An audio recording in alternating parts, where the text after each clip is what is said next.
Aujourd'hui, nous allons apprendre à représenter à l'aide d'un algorithme la boucle pour the for loop in English.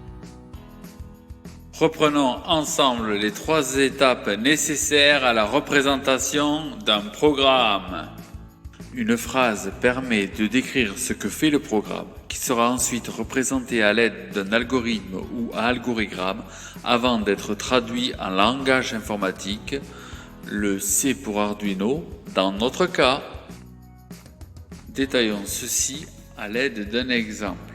Dans une voiture de police, un appui sur un bouton poussoir permet d'activer 10 clignotements de gyrophare à une fréquence de 1 Hz. Quand on veut programmer une répétition et que nous connaissons le nombre de répétitions désirées, alors il faut utiliser la boucle pour. Dans ce programme, nous avons besoin de 2 variables, i qui servira d'index pour compter le nombre de répétitions et n qui fixe le nombre de répétitions voulues. Voici l'algorithme qui permet de répéter n fois le clignotement. Tout algorithme commence par un début.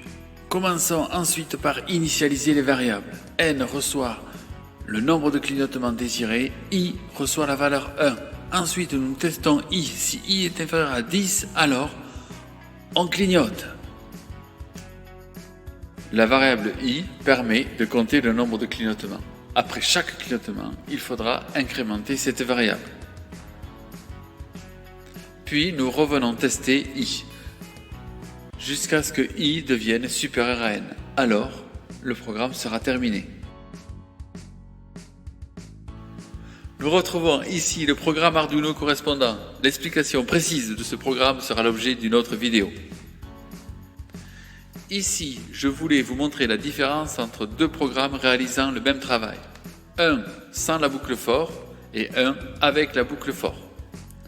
Je vous laisse conclure sur les raisons de l'utilisation d'une boucle for.